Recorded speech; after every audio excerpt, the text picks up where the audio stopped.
पति का डॉक्टर निकला बिछड़ा प्रेमी।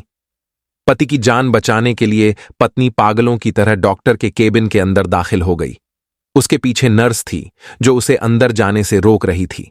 जैसे ही उस औरत की नजर नवेद पर पड़ी, वह उसकी तरफ बिजली की तरह लपकी, लेकिन नवेद के पास पहुंचकर वह ठिठक गई। वजह थी वह डॉक्टर उसका बिछड़ा प्रेमी निकला। देखिए आखिर बिछड़े प्रेमी से मिलकर किस तरह अपने सुहाग को बचाने की गुहार करती है। क्या वह कुछ बोल पाती है या नहीं? तो आइए शुरू करते हैं कहानी। जैतून ने अपनी मोहब्बत को जहर देकर एक वफादार बीवी, अपने बच्चों को प्यार करने वाली मां और ईमानदार औरत को बचा लिया, जो उसकी सुनहरी दुनिया थी। शाहिद को नींद की हल्की सी झपकी सी आ गई थी, बिल्कुल इस तरह जैसे तेज उमस में ठंडी हवा का कोई आवारा झोंका कहीं से भटक कर आ गया हो। उसने गहरी सांस लेकर सोचा, काश मुझे नींद आ जाती। उसे अब नींद कहाँ आती थी? वह तो उसके लिए अनमोल चीज बन चुकी थी। दिमाग में उलझे उलझे ख्यालात पैदा हो रहे थे। दिल का अजीब हाल था। तभी उसकी नजर सामने पड़ी। वह चौंका। जैतून चमड़े के बैग पर झुकी हुई थी। कंपार्टमेंट में फैली मध्यम रोशनी में जैतून के जिस्म का साया बर्थ पर पड़ रहा था। उसकी हरकतों से ऐसा लग रहा था जैसे वह बैग में हाथ डालकर कोई चीज ढूंढ रही है। शाहिद को न जाने क्यों जैतून की यह हरकत इतनी अजीब लगी कि वह उछल पड़ा। थोड़ी देर पहले तो उसने उसे गहरी नींद में डूबी हुई देखा था। वह सो तो रही थी, मगर उसके परेशान चेहरे पर जिंदगी की तमाम फिक्रें और दुख जाग रहे थे। जैतून को देखते देखते ही शाहिद को झपकी सी आ गई थी। इसके बाद उसने जैतून को बैग में कुछ तलाशते देखा था। बैग में जो रकम थी वही उनकी कुल जमा पूंजी थी। वह शाहिद की दवा दारू के लिए न जाने किन किन मुश्किलों से बचाई गई थी। थोड़ी देर के बाद शाहिद जागा तो उसके दिल में शक की लहर दौड़ गई। उसने एक बार फिर सोचा, कुछ ही देर पहले जैतून जिस तरह की गहरी नींद सो रही थी, क्या वह अदाकारी थी? वह बैग से रकम निकाल रही होगी ताकि उसे लेकर अगले किसी स्टेशन पर उतर जाए। वह इतना बड़ा कदम इसलिए उठा रही होगी क्योंकि वह अब उसकी बीमारी, दर्द और तकलीफदा जिंदगी से तंग आ चुकी होगी। अगर जैतून उसे छोड़कर सदा के लिए किसी स्टेशन पर उतर गई तो बच्चों का क्या होगा? क्या वह उन्हें भी अपने साथ ले जाएगी? जैतून बैग बर्थ के ऊपर खिसकाकर जैसे ही पलटी, उसकी नजरें शाहिद की नजरों से जा टकराईं। वह उसकी बर्थ के पास आकर धीरे से बोली, आप तो सो गए थे। मुझे खुशी हुई थी कि आप गहरी नींद सो रहे थे। काश मैं हमेशा के लिए सो जाता। शाहिद ने गहरी सांस लेकर कहा। उसके लहजे में सारे जहां का दर्द भरा हुआ था। जैतून ने तड़प कर उसके मुंह पर अपना हाथ रख दिया। फिर आपने बहकी बहकी बातें शुरू कर दी। अब मैं जीकर क्या करूंगा जैतून? शाहिद का लहजा ऐसा दर्दनाक और मायूसी भरा था कि जैतून का दिल भर आया। उसने जैतून की आंखों में झांका। मेरे दिल के किसी भी कोने में जीने की जरा भी ख्वाहिश नहीं रही। न जाने क्यों मुझसे दुनिया की हर चीज रूठ रही है। मेरे अल्लाह, आपसे कौन रूठा है? जैतून की आवाज उसके हलक में फंसने लगी। न जाने क्यों मुझे ऐसा महसूस हो रहा है कि तुम भी किसी दिन मुझसे रूठ जाओगी। दिल की बात शाहिद की जुबान पर आ ही गई। जैतून बोली, सारी दुनिया आपसे रूठ सकती है, पर मैं आखिरी सांस तक नहीं रूठूंगी। शाहिद ने चौंक कर जैतून की तरफ देखा। सोचा, कहीं यह अपनी चोरी पकड़े जाने पर फरेब से काम तो नहीं ले रही। यह बनावट और फरेब का दौर है और किसी पर भरोसा करना बहुत ही मुश्किल है। लेकिन फौरन ही शाहिद ने महसूस किया कि जैतून के लहजे में सच्चाई है। उसकी बड़ी बड़ी और खूबसूरत आंखों में मोहब्बत के चिराग जल रहे थे। जैतून ने शाहिद के चेहरे से महसूस कर लिया कि वह किसी कशमकश में पड़ा है या फिर उसे तकलीफ हो रही है। पूछा, कहीं दर्द तो नहीं बढ़ गया? दर्द तो मेरा मुकद्दर बन चुका है, यह कोई नई बात नहीं है। फिर शाहिद बिना पूछे नहीं रह सका। इस वक्त तुम बैग में क्या तलाश रही थीं? जवाब देने से पहले जैतून ने सहमी हुई हिरनी की तरह पूरे कंपार्टमेंट का जायजा लिया। फिर वह शाहिद के चेहरे के बहुत पास अपना चेहरा लाकर फुसफुसाई, मैं गहनों की पोटली देख रही थी कि वह है या नहीं। गहनों की पोटली? शाहिद को झटका सा लगा। तो तुम गहनों की पोटली भी लेती आई हो? वह किस लिए? हमारे पास जो रकम है, क्या वह काफी होगी? जैतून उसके बालों को सहलाते हुए बोली, हमारे पास नकदी ही कितनी है? जितनी भी है बहुत है। शाहिद ने कहा, सरकारी अस्पताल में मुफ्त इलाज होता है, दवा भी फ्री मिलती है। मैं सरकारी अस्पताल में आपका इलाज नहीं कराऊंगी। वह किस लिए? शाहिद धीमे से मुस्कुराया। सरकारी अस्पतालों में इलाज पर बहुत ज्यादा ध्यान नहीं दिया जाता। मैं आपका इलाज एक बहुत ही अच्छे प्राइवेट अस्पताल में कराऊंगी। शाहिद उछल पड़ा, तुम्हारा दिमाग तो ठीक है। क्यों, क्या हम प्राइवेट अस्पताल में इलाज नहीं करा सकते? तुम नहीं जानती, प्राइवेट अस्पताल में इलाज कराने पर पैसा पानी की तरह बहता है। जितना खर्च होता है हो जाने दो। जैतून धीमे से मुस्कुराई, मैं अपना एक एक गहना बेच दूंगी। शाहिद भौचक्का रह गया, तुम गहने बेच दोगी? गहने तो फिर बन सकते हैं, पर अल्लाह न करे, अगर आपको कुछ हो गया तो मैं क्या करूंगी? कहां जाऊंगी? अगर औरत एक बार शौहर जैसे गहने से महरूम हो जाए तो सारी जिंदगी उसे वह गहना नसीब नहीं होता। औरत के लिए सबसे अच्छा, सबसे प्यारा गहना उसका शौहर ही होता है। जैतून, शाहिद की आवाज गले में रुंध गई। उसने उसका हाथ अपने हाथ में लेकर चूमा, तुम कितनी अच्छी हो और मैं कितना खुशनसीब हूं। शाहिद ने कभी भी जैतून को अपने काबिल नहीं पाया था। उसे जैतून इतनी ऊंची लगती थी कि वह उस बुलंदी तक पहुंचने की सोच भी नहीं सकता था। जब उसने सुहागरात को पहली बार जैतून को देखा था तो उसे अपनी आंखों पर यकीन नहीं हुआ था कि नूर के सांचे में ढली लड़की उसकी बीवी बन सकती है। जैतून किस्से कहानियों की शहजादी की तरह थी। वह किसी शहजादे के ही काबिल थी। किस्मत ने उसे जैतून का जीवन साथी बना दिया था। वह दहेज में इतने सारे सोने के गहने लाई थी कि शाहिद और भी हीनता महसूस करने लगा था। जैतून ने अपने हुस्न और मोहब्बत से ही नहीं बल्कि अपने बात व्यवहार से भी उसे दीवाना बना दिया था। वह सब्र शुक्र से जीवन बिताने वाली औरत साबित हुई थी। शादी के 8 से 9 साल गुजर जाने के बाद भी जैतून की मोहब्बत में जरा भी फर्क नहीं आया था। शाहिद भी जैतून को उतना ही चाहता था। लगभग 7 माह पहले शाहिद बच्चों को पढ़ाने साइकिल से स्कूल जा रहा था कि एक हादसे का शिकार हो गया। तेज रफ्तार ट्रक उसकी जान तो नहीं ले सका, लेकिन उसका पैर कुचल दिया था। पिंडली की हड्डी बुरी तरह टूट गई थी। अब वह सिर्फ बिस्तर पर ही लेटा रह सकता था। उस छोटे से शहर में होने वाले इलाज से उसे जरा भी फायदा नहीं हुआ था। टांग पर हल्का सा भी जोर देने पर दर्द की इतनी तेज लहर उठती थी कि जान निकलने लगती थी। अस्पताल के डॉक्टरों ने उसे किसी बड़े शहर में जाकर दिखाने की सलाह दी थी। टांग के इसी दर्द ने उसकी नींद, सुकून, चैन व आराम लूट लिया था। जैतून से उसकी तकलीफ देखी नहीं जाती थी। उसने सुना था कि कराची के एक बड़े अस्पताल में हड्डी के इलाज का अच्छा बंदोबस्त है।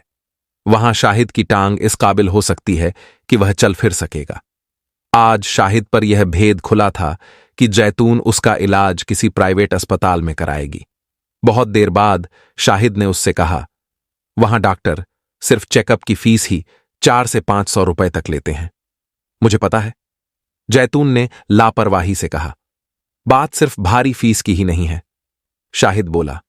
अस्पताल के कमरे का किराया भी 300 से 400 रुपए से कम नहीं होता। फिर वे दर्जनों टेस्ट भी कराते हैं। हर चीज की फीस अलग होती है। अगर मेरा कोई बड़ा ऑपरेशन हुआ और पैर काटने की नौबत आ गई तो उस पर भी हजारों रुपए का खर्च आएगा। खुदा न करे कि पैर कटने की नौबत आए। जैतून तड़प कर रुंधी आवाज में बोली, आप ऐसी बातें मत करें, मेरा दिल डूबने लगता है।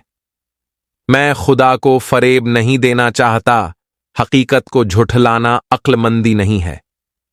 शाहिद ने बड़े हौसले से कहा, मैं तुम्हें भी अंधेरे में नहीं रखना चाहता, क्योंकि खुदा के बाद अब तुम ही मेरा सहारा हो और मैं तुम्हारे बिना बिल्कुल अधूरा हूं जैतून। अगर मैं एक पैर खो भी बैठा तो भी कोई फर्क नहीं पड़ेगा। मेरे अंदर हालात से मुकाबला करने का बहुत हौसला है। डॉक्टर नवेद बहुत थक चुका था। उसने लगातार 5 बड़े ऑपरेशन किए थे। वह अपने कमरे में आकर बैठा तो उसे बहुत तेजी से कॉफी की तलब लगी। उसने इंटरकॉम पर नर्स से कॉफी के लिए कहकर अपने आप को एक सोफे पर गिरा दिया और आंखें बंद करके टांगें पसार दी। कुछ ही देर में आंख भी लग गई। अचानक किसी शोर से उसकी आंख खुली तो वह हड़बड़ाकर उठ बैठा। कमरे के बाहर एक औरत चीख चीख कर कह रही थी, मुझे अंदर जाने दो, डॉक्टर से बात करने दो, मेरे शौहर की हालत बहुत नाजुक है। इस वक्त डॉक्टर साहब मरीज नहीं देखते, तुम कल शाम को मरीज को लेकर आना। नर्स उसे समझा रही थी। मेरे शौहर की जान खतरे में है और तुम कल आने के लिए कह रही हो। उस औरत ने पूरी ताकत से चीख कर कहा, तुम औरत हो या जानवर, चलो हटो सामने से। फिर अगले ही लम्हे दरवाजा एक धमाके से खुला और एक औरत पागलों की तरह अंदर दाखिल हो गई। उसके पीछे नर्स थी जो उसे अंदर जाने से रोक रही थी। जैसे ही उस औरत की नजर नवेद पर पड़ी, वह उसकी तरफ बिजली की तरह लपकी, लेकिन नवेद के पास पहुंचकर वह ठिठक गई। उसने नवेद को देखा तो आंखें हैरत से फैल गईं। वक्त की नब्ज रुक सी गई। वह कुछ लम्हे तक सकते के आलम में खड़ी रही, फिर उसके होंठों में झुंबिश हुई। नवेद, तुम। जैतून! नवेद झटके से उठ खड़ा हुआ। जैतून की आंखों के सामने अंधेरा सा छा गया।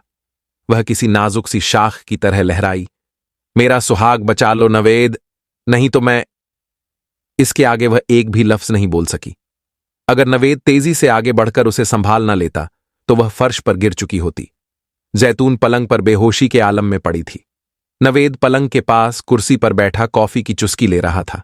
उसकी नजरें जैतून के हसीन चेहरे पर जमी थीं। यह वही चेहरा था जो आज भी उसके दिल पर नक्श था। उसे देखते देखते वह बहुत दूर चला गया। उसके दिमाग की खिड़कियां खुलने लगीं। उसने सोचा, जैतून जो कभी उसकी मोहब्बत थी, उन दोनों में बेइंतहा प्यार था। उसकी जिंदगी का हर लम्हा जैतून की याद में जकड़ा हुआ था। क्या आज भी जैतून के दिल के किसी कोने में उसकी याद बसी होगी? जैतून तो उसकी मोहब्बत में पागल थी। फिर बेवफा कौन था? वह वक्त जिस पर किसी का अख्तियार नहीं होता है, जो किसी का नहीं होता है। वायदों की जंजीर को किसने तोड़ा था, उसने या जैतून ने? जैतून ही तो बेवफा निकली थी। कहाँ था, मैं तुम्हारा इंतजार करूंगी। उसने जैतून से सिर्फ 5 साल इंतजार करने के लिए कहा था। वे 5 साल पलक झपकते गुजर गए थे। लेकिन जब वह वापस आया तो सुना कि जैतून की शादी हो चुकी है। जब जैतून किसी की हो चुकी थी तो उसकी तलाश बेकार थी। उसने अपने सीने में एक गहरा जख्म ले लिया था, जिसकी दवा खुद उसके पास नहीं थी। जिसके पास दवा थी वह किसी और की हो चुकी थी। अब अचानक जैतून उसकी राह में आकर खड़ी हो गई थी और आज देखकर कि वाकई वह किसी और की बन चुकी है। नवेद को महसूस हो रहा था जैसे उसके दिल में बर्छियां उतरती जा रही हों। वह सीने में किसी जख्मी परिंदे की तरह फड़फड़ाता हुआ दिल थामे सोचने लगा, आखिर जैतून और उसके शौहर का क्या जोड़ है? शाहिद जैतून के किसी लायक भी तो नहीं है। नवेद ने जैतून के जिस्म पर परखने वाली एक नजर दौड़ाई। 3 बच्चों की मां बनकर भी वह नहीं ढली थी, बल्कि और भी नशीली हो गई थी। तकदीर ने एक शहजादी को एक मामूली से गुलाम की झोली में डाल दिया था। सोचते सोचते नवेद का दिमाग अचानक बहकने लगा। वह एक ख्याल से अचानक यूं उछल पड़ा जैसे उसे करंट लगा हो। उसने सोचा, जैतून को हासिल करने का उसे सुनहरा मौका मिल रहा है। सांप भी मर जाएगा और लाठी भी नहीं टूटेगी। वह बड़ी आसानी से जैतून के शौहर को मौत की नींद सुला सकता है। कोई जैतून के शौहर की मौत को चैलेंज भी नहीं कर सकेगा। पर जैतून को क्या वह अपना बना पाएगा? क्या वह यह सदमा सह सकेगी? पर दुनिया की न जाने कितनी औरतें यह सदमा सह जाती हैं। वे मर तो नहीं जाती, जैतून भी नहीं मरेगी। वह खुद ही नहीं, वक्त भी जैतून के जख्मों को सुखा देगा। दुनिया में वक्त से बड़ा कोई मरहम नहीं है। जैतून बच्चों के लिए उसका सहारा पाकर अपने शौहर की मौत को जल्द ही भुला देगी। मगर जैतून अपने शौहर की मौत की सूरत में उस पर शक भी तो कर सकती है। नवेद के दिमाग में यह ख्याल बिजली की तरह आते ही उसका सारा जिस्म पसीने में डूब गया। नवेद ने इस ख्याल को जहन से झटक दिया। उसका काम किसी की जान लेना नहीं है। बरसों से बसे बसाए घर को उजाड़ना दरिंदगी है, कत्ल है। एक डॉक्टर होने के नाते खुदगर्जी के अंधे जुनून में डूब जाना उसके लिए बहुत ही शर्मनाक होगा। नवेद एक नई सोच, नए हौसले के साथ सिर्फ और सिर्फ एक डॉक्टर बनकर जैतून के शौहर को देखने के लिए उठ खड़ा हुआ। चेक करने पर नवेद ने जाना कि ऑपरेशन के सिवा और कोई चारा नहीं है। वह शाहिद के ऑपरेशन से फुर्सत पाने के बाद जब ऑपरेशन थिएटर से निकला तो उसने अपने आप को बेहद हल्का फुल्का और शांत महसूस किया। उसने जैतून को बेचैनी से इंतजार करते पाया। उसने बेताबी से उसके पास आकर पूछा, शाहिद कैसे हैं? वह अब खतरे से बाहर हैं। नवेद ने मुस्कुराते हुए उसे तसल्ली दी। नवेद। जैतून की आंखें आंसुओं से भर गईं। मैं तुम्हारा यह एहसान जिंदगी भर नहीं भूलूंगी। मगर जैतून, हमें तुम्हारे शौहर की जान बचाने के लिए उनकी टांग काटनी पड़ी। नवेद ने ठहर ठहर कर धीमे लहजे में बताया। जैतून की आंखों में अंधेरा सा छा गया। उसने सदमे से भरकर अपना सीना दबा लिया। मेरे अल्लाह, यह क्या हुआ? इसके सिवा और कोई चारा नहीं था। नवेद ने कहा, टांग में जहर फैल गया था। अगर पहले ही इलाज पर पूरी मेहनत की गई होती तो यह नौबत ना आती। नवेद अपनत्व से आगे बोला, जैतून, इस क्वार्टर में तुम अपने बच्चों के साथ रह सकती हो। जब तक शाहिद पूरी तरह से सेहतमंद नहीं हो जाते, तुम्हें किसी तरह की फिक्र करने की कोई जरूरत नहीं है। अलबत्ता शाहिद अस्पताल के कमरे में ही रहेंगे, क्योंकि उन्हें जल्दी ठीक होने के लिए आराम की सख्त जरूरत है। इस क्वार्टर में रहने पर बच्चों की वजह से उन्हें आराम नहीं मिल पाएगा। जैतून ने एक पोटली नवेद के सामने रखी तो हैरत से उसने जैतून की तरफ देखा। यह क्या है जैतून? गहने। वह नवेद से नजरें नहीं मिला सकी, इसलिए नीची करके बोली, यह तुम्हारी और ऑपरेशन की फीस है। शाहिद के कमरे, खाने पीने और दूसरे मेडिकल खर्चे के लिए मेरे पास कुल पूंजी यही है। अगर इन गहनों को बेचने के बाद भी रकम कम पड़े तो मैं बाद में थोड़ा थोड़ा करके अदा कर दूंगी। जैतून। नवेद की आवाज में दुख भर गया। क्या तुम मुझे अपनी नजरों में जलील करना चाहती हो? क्या तुम मेरे जज्बात और हमदर्दी की कीमत लगा रही हो? नहीं नवेद। वह झुकी पलकों से फर्श को घूरती रही। मैं आज खुद ही अपनी नजरों में जलील हो रही हूं। मैं खुद भी नहीं जानती कि तुम्हारे एहसानों का बदला कब और कैसे अदा करूं। मैं इन गहनों को हाथ लगाना तो दूर, इनकी तरफ देखना भी पसंद नहीं करूंगा। नवेद ने उसके चेहरे पर नजरें जमाकर कहा, ये गहने तुम्हारे सुहाग, प्यार और मोहब्बत भरी जिंदगी की निशानियां हैं। बस मैं तुमसे आज सिर्फ एक ही सवाल करना चाहता हूं। मगर आज तुम अपने सवाल का जवाब पाकर क्या पाओगे नवेद? मैंने अतीत को और अपने आप को भुला दिया है। मुझे क्या पाना है जैतून? नवेद ने गहरी सांस ली। तुम्हारे जवाब से मेरे दिल में जो बरसों से फांस गड़ी है वह निकल जाएगी। तुम मुझसे यही पूछना चाहते हो ना कि मैंने जब तुमसे इंतजार करने का वायदा किया था तो तुम्हारा इंतजार क्यों नहीं किया? झूठ क्यों बोला? हां जैतून, नवेद ने सिर हिला दिया। जब मैंने वापस आकर सुना कि तुमने शादी कर ली है तो मेरे दिल पर कयामत सी टूट पड़ी। जैतून गुमसुम सी बैठी रही, जैसे वह बहुत शर्मिंदा हो रही हो। उसका दिमाग जैसे भूतकाल की गहराइयों में जा पहुंचा। वह कुछ देर बाद बोली तो उसकी आवाज रुंधी हुई थी। तुम्हारे जाने के 1 साल बाद अम्मी पर अचानक दिल का जबरदस्त दौरा पड़ा। वह उस दौरे से संभल नहीं सकीं। एक तो उन्हें वक्त पर सही मेडिकल एड नहीं मिली और डॉक्टरों की लापरवाही या मौत के बहाने ने उन्हें मुझसे छीन लिया। उनकी इस अचानक मौत से मैं इतनी बड़ी दुनिया में अकेली रह गई। तुम तो जानते ही हो कि इस दुनिया में मां के अलावा मेरा कोई भी नहीं था।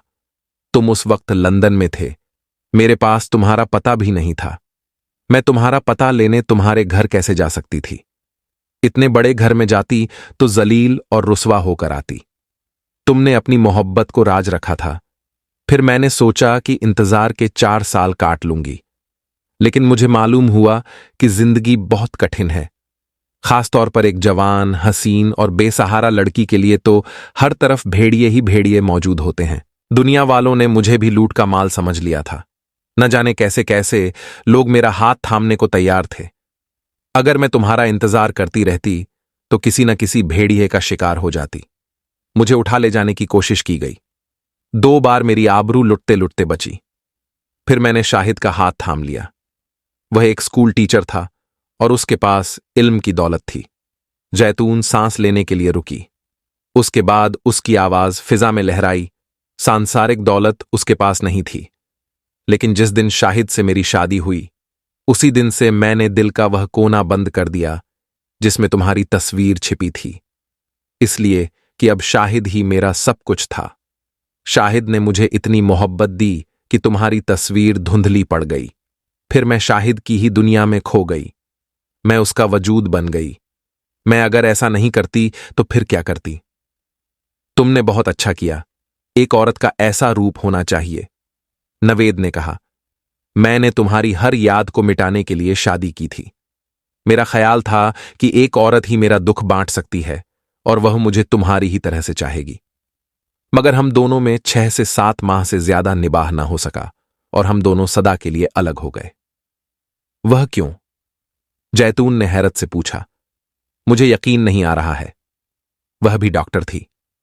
मैंने सोचा था कि इस तरह हम जिंदगी के सफर में एक दूसरे के बेहतरीन साथी साबित होंगे, मगर ऐसा नहीं हो सका।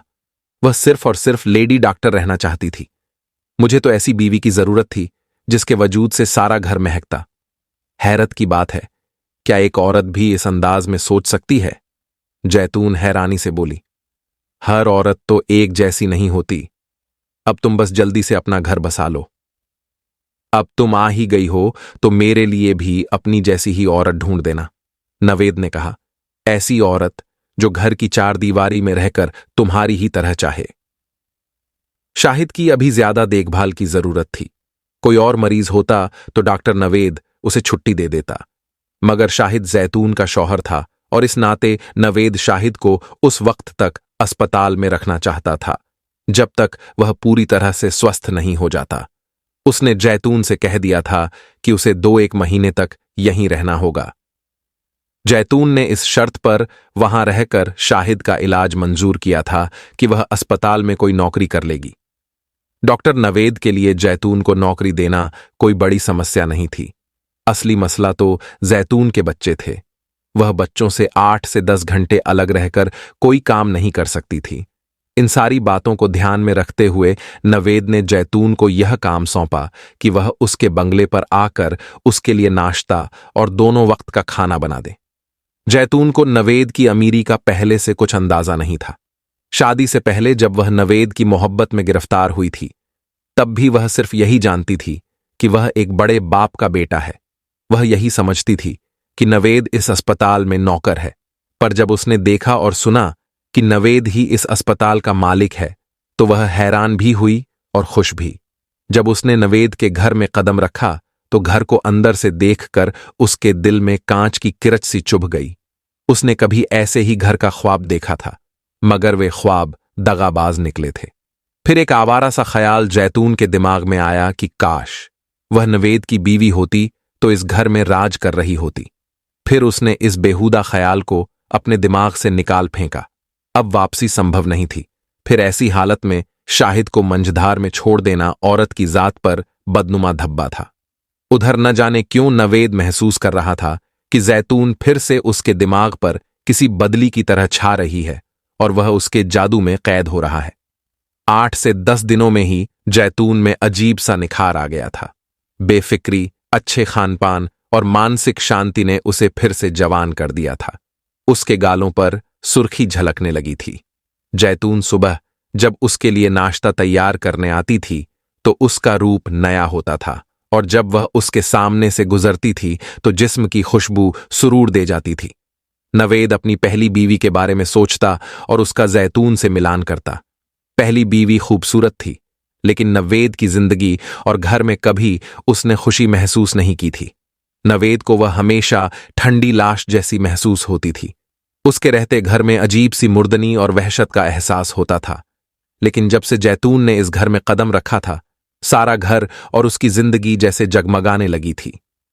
नवेद ने महसूस किया था कि उसे जैतून जैसी सुघड़, सलीकेदार और पुरशबाब औरत कहीं नहीं मिल सकती। वह उसकी कमजोरी बनती जा रही थी और अब उसे जैतून के बिना जिंदगी गुजारना मुश्किल नजर आ रहा था। घर की तन्हाई डां नवेद को किसी सांप की तरह डसती महसूस होती थी। वैसे तो जैतून कभी कभी किसी एक बच्ची को ले आती थी, पर अक्सर वह अकेली ही आती थी। उसका अकेले आना नवेद की रगों में खून का बहाव तेज कर देता था। फिर भी उसने कभी जैतून के भरोसे को ठेस पहुंचाने की कोशिश नहीं की। एक दिन रात के खाने पर जैतून भी थी। वह बच्चों को खिला पिलाकर सुलाकर आई थी। खाने से फुर्सत पाकर वे दोनों बैठे कॉफी पी रहे थे कि नवेद ने जैतून की तरफ देखा। वह उसे परेशान और चिंतित दिखाई दी। नवेद ने पूछा, जैतून, क्या सोच रही हो तुम? मैं सोच रही हूं कि अब वापस जाकर अपनी जिंदगी की शुरुआत कैसे और किस अंदाज में करूं। मुझे अपनी और शाहिद की फिक्र नहीं है। फिक्र मुझे अपने बच्चों की है। शाहिद ट्यूशन करके कितना कमा सकेगा? उस आमदनी से तो पेट भरना ही मुश्किल पड़ेगा। मैं अगर घर से काम करने के लिए निकलूं तो घर चौपट हो जाएगा। मालूम नहीं मुझे कोई काम देगा भी या नहीं। जैतून, मैं एक बात कहूं, बुरा तो नहीं मानोगी? नवेद की आवाज में अजीब सी कंपकंपाहट थी। जैतून ने उसके आवाज के कंपन पर चौंक कर उसकी तरफ देखा। मैं और तुम्हारी किसी बात का बुरा मानूं, यह कैसे हो सकता है? जैतून, नवेद को अपनी आवाज कहीं दूर से आती महसूस हो रही थी। मैं आज भी तुमसे उतनी ही मोहब्बत करता हूं जितनी कल करता था। न जाने क्यों, यह जानते हुए भी तुम्हें फिर से पाने की चाह पैदा हो रही है कि तुम किसी और की बीवी हो, अमानत हो किसी गैर की। मुझे महसूस होने लगा है कि अब मैं तुम्हारे बिना जिंदगी का एक लम्हा भी नहीं गुजार सकूंगा। अगर तुम मेरी बन गई तो फिर तुम्हारे लिए कोई समस्या नहीं रहेगी। नवेद। जैतून इस तरह से उछल पड़ी जैसे नवेद के शब्द जहरीले डंक बनकर उसके वजूद में गड़ गए हों। तुमने यह क्यों नहीं सोचा कि मैं एक औरत हूं और शाहिद से मुझे जो इज्जत हासिल है वह किसी और मर्द को अपनाने में नहीं है। अब उससे मेरी जरूरत है। वह मेरा वजूद बन गया है। जैतून सांस लेने के लिए रुकी, फिर बोली, तुम ही बताओ, क्या औरत अपने शौहर के होते हुए किसी और की भी हो सकती है? तुमने मेरी बात का गलत मतलब समझा है। नवेद ने जल्दी से कहा, तुम शाहिद से तलाक ले लो। शाहिद का क्या है, वह किसी न किसी तरह जी लेगा। तो तुम यह चाहते हो कि मैं शाहिद को हालात के रहमोकरम की चक्की में पिसने के लिए छोड़ दूं? क्या तुम मुझसे इस बात की उम्मीद रखते हो? जैतून तेजी से बोली, अगर तुमने मेरी बात पर गंभीरता से गौर नहीं किया और नहीं मानी तो सारी जिंदगी पछताओगी, क्योंकि तुम्हारी बेटियों का भविष्य अंधकारमय हो जाएगा। आज के जमाने में एक लड़की की शादी करना कितना मुश्किल काम है, तुम अच्छी तरह जानती हो। कल तो और भी मुश्किल होगी। तुम शाहिद को छोड़कर मेरे पास आ जाओगी तो मेरा फर्ज बनता है कि मैं तुम्हें खुश रखूं और तुम्हारी लड़कियों की शादी खूब धूमधाम से करूं। अब मुझसे जुदाई बर्दाश्त नहीं हो रही। जैतून झटके से कुर्सी से उठ खड़ी हुई। वह उससे गिड़गिड़ाकर बोली, नवेद, खुदा के लिए मुझे यूं इम्तिहान में मत डालो। तुम जज्बाती बनकर मत सोचो, कहीं ऐसा ना हो कि तुम्हारा जज्बाती फैसला कल नाउम्मीदी की नजर हो जाए। शायद तुम ठीक कहते हो।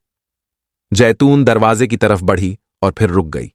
उसने नवेद की आंखों में अजीब सी चमक देखी थी। वह बड़े मजबूत लहजे में बोलती चली गई, शाहिद से तलाक लेने और तुमसे शादी करने पर सारी जिंदगी के लिए मुझ पर दाग लग जाएगा। मुझे मर जाना मंजूर है, लेकिन बदनामी कबूल नहीं। तुम मुझे मेरे हाल पर ही छोड़ दो। जैतून बंगले से निकलकर अस्पताल के उस कमरे में जा पहुंची जहां शाहिद गहरी नींद सो रहा था। नींद की गोली की गिरफ्त में जकड़ा वह दुनिया से बेखबर था। जैतून कुछ देर तक उसे खाली खाली नजरों से देखती रही। फिर जब वह अपने क्वार्टर में आई तो उसने अपनी बच्चियों को गहरी नींद में डूबी पाया। वे नरम नाजुक कलियां सी लग रही थीं। उसे ऐसा लग रहा था कि वे कलियां जमाने की सर्दी गर्मी नहीं सह सकेंगी और कुम्हला जाएंगी। वक्त के बेरहम हाथ उनसे सब कुछ छीन लेंगे। शाहिद तो उन्हें पेट भर दो वक्त की रोटी भी नहीं खिला सकेगा। जैतून जब सोने के लिए बिस्तर पर लेटी तो उसकी आंखों के सामने नवेद का चेहरा उभर आया। उसने महसूस किया कि उसके दिल के किसी कोने में नवेद की मोहब्बत जाग रही है। नवेद की बदौलत ही उसके शौहर को नई जिंदगी मिली थी। वह उससे आज मोहब्बत की भीख मांग रहा था। जैतून ने नवेद से पहली मोहब्बत की थी और फिर उसने शाहिद को पाने के बाद अपने दिल का दरवाजा हमेशा हमेशा के लिए बंद कर लिया था। इसके बाद उसके दिल में बसी नवेद की तस्वीर धुंधली होती चली गई थी, मगर आज फिर से वह दरवाजा खुल गया था। सोई हुई मोहब्बत धीरे धीरे जाग रही थी और नवेद उसके वजूद में रच बस गया था। वह आज अपने आप को दोराहे पर खड़ी महसूस कर रही थी। उसके दिमाग में बहुत से उलझे उलझे और अजीबोगरीब ख्याल पैदा हो रहे थे। दिल जैसे डूबता जा रहा था। जैतून ने हैरत से उस शीशी को देखा। उसके बाद प्रश्नवाचक दृष्टि से नवेद को देखने लगी। इसमें क्या है नवेद? जहर है। नवेद ने जैतून की कमर में हाथ डालकर उसे अपने करीब कर लिया। जैतून के हाथ से शीशी छूटते छूटते बची। आवाज कंपा सी गई। क्या मेरा जुर्म छिप जाएगा? तुम पर कोई शक नहीं करेगा, इसलिए कि इस तरह का जहर आम आदमी की पहुंच से बाहर की चीज है। यह जहर खाते ही आदमी कुछ ही लम्हों में मौत की गोद में समा जाता है। तुम्हें डरने की कोई जरूरत नहीं है, क्योंकि शाहिद की मौत से शक नहीं होगा कि उसे जहर दिया गया है। यह दिल की धड़कन बंद कर देता है। तुम दूध में जहर मिलाकर पिलाने के बाद गिलास को कपड़े से अच्छी तरह साफ कर देना, फिर उसके हाथ में गिलास थमा देना ताकि उस पर उसकी अंगुलियों के निशान बन जाएं। अगर किसी शक की बिना पर गिलास का परीक्षण भी किया जाए तो उस पर शाहिद की अंगुलियों के निशान हों, जिससे यही समझा जाएगा कि उसने आत्महत्या की है। तुम्हें मौका मिले तो उस गिलास को कपड़े से पकड़कर जरा सा धो देना और उसमें बिना जहर मिला थोड़ा सा दूध डाल देना। फिर तो तुम पर कोई आंच नहीं आएगी। पुलिस यही समझेगी कि उसकी मौत किसी सदमे से हो गई है। खुदकुशी की बुनियाद क्या होगी? जैतून ने डरे हुए लहजे में पूछा। हार्ट फेल भी किस लिए हो सकता है? टांग का कट जाना। कुछ मर्द अपाहिजपन और दूसरों पर बोझ बनकर जिंदगी गुजारने से बेजार होकर मर जाना पसंद करते हैं।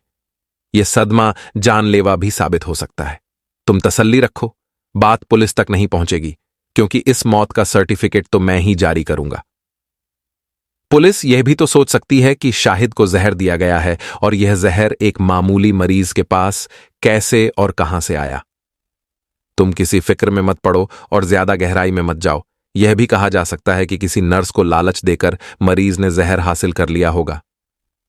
नवेद ने उसका हौसला बढ़ा दिया। मैंने तुम्हें जितना बताया बस तुम उतना ही करो। ठीक है, मैं जा रही हूं, जैतून बोली।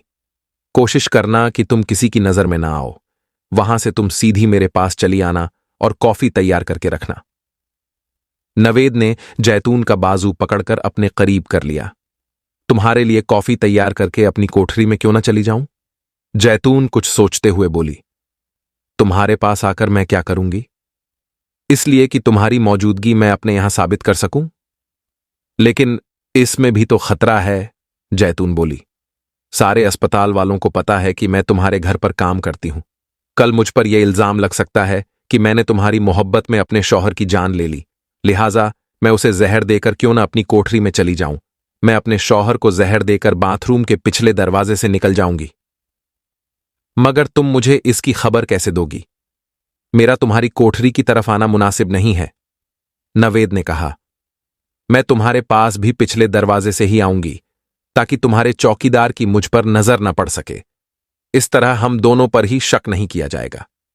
तुम इतनी अक्लमंद और होशियार होगी, मुझे अंदाजा नहीं था, नवेद खुश होकर बोला। जैतून जब पिछले रास्ते से बाहर निकल गई तो नवेद ने चैन की सांस ली। थोड़ी ही देर बाद वह अस्पताल के राउंड पर जाने के लिए निकल पड़ा। गेट पर चौकीदार मौजूद था। जिस वक्त जैतून अंदर आई थी वह नमाज के लिए गया हुआ था, इसलिए गेट खाली था। डॉक्टर नवेद अस्पताल में 20 से 25 मिनट तक राउंड पर रहा।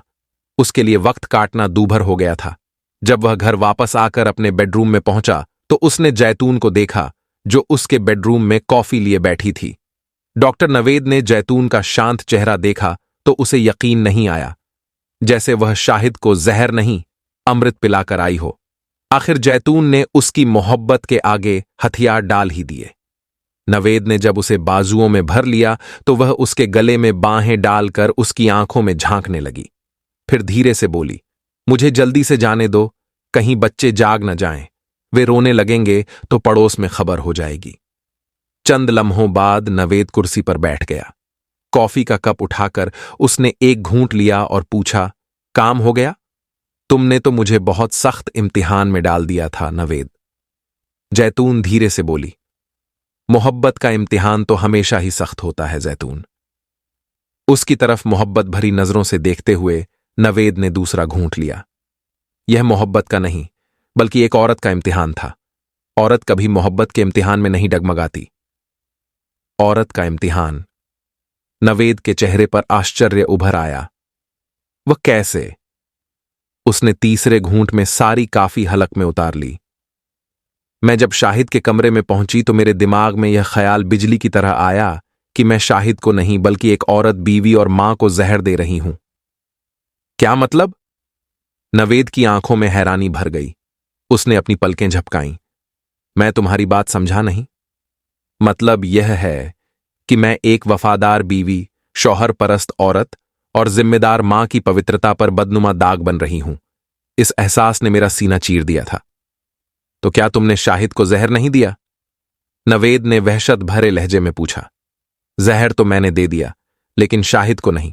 औरत की मजबूरी यही है कि वह अपनी फितरत और सोच पर काबू नहीं पा सकती। फिर तुमने जहर किसे दिया? क्या तुमने जहर की शीशी कहीं फेंक दी? अपनी उस मोहब्बत को जो नागिन बनकर बीवी, औरत और मां को डसना चाहती थी, मैंने उसे अर्थात तुम्हें जहर दे दिया। वह जहर उस वक्त मैंने कॉफी के कप में घोल दिया था जब मैंने तुम्हारे कदमों की आहट सुनी थी। अब तुम और तुम्हारी मोहब्बत बस कुछ ही लम्हों की मेहमान है। नवेद का घबराया हुआ चेहरा देखकर जैतून मुस्कुरा दी। तुम शायद भूल गए थे कि मेरे वजूद के किसी कोने में एक बीवी, मां और ईमानदार औरत अभी जिंदा है, जो अपनी मोहब्बत को तो जहर दे सकती है, मगर उन तीनों को नहीं जो उसकी सुनहरी दुनिया है। नवेद ने चीख कर चौकीदार को आवाज देनी चाहिए, लेकिन आवाज उसके हलक से नहीं निकल सकी। उसने अपनी जिंदगी के आखिरी लम्हों में जैतून को यह कहते सुना, मुझे माफ कर देना नवेद, कभी कभी औरत को अपने हाथों ही अपनी मोहब्बत की कब्र खोदनी पड़ती है। नवेद ने जैतून को जो तरकीब बताई थी, वह उसी पर इस्तेमाल करके अपनी कोठरी में जा पहुंची। उसने अंदर आते ही अपनी सोती हुई बच्चियों को चूमा और उनके बगल में लेटकर सुकून से आंखें बंद कर लीं। यह कहानी बताने के पीछे हमारा उद्देश्य किसी की भावना को आहत करना या परेशान करना नहीं है, बल्कि समाज को शिक्षित करना मात्र है। यह कहानी आपको कैसी लगी, कमेंट बॉक्स में जरूर लिखिए। साथ ही यह कहानी समाज को क्या शिक्षा देती है, यह भी बताएं। रियल क्राइम से जुड़ी प्रेरणास्पद कहानियों के लिए हमारे YouTube चैनल को सब्सक्राइब करें और Facebook पेज पर फॉलो जरूर करें। धन्यवाद।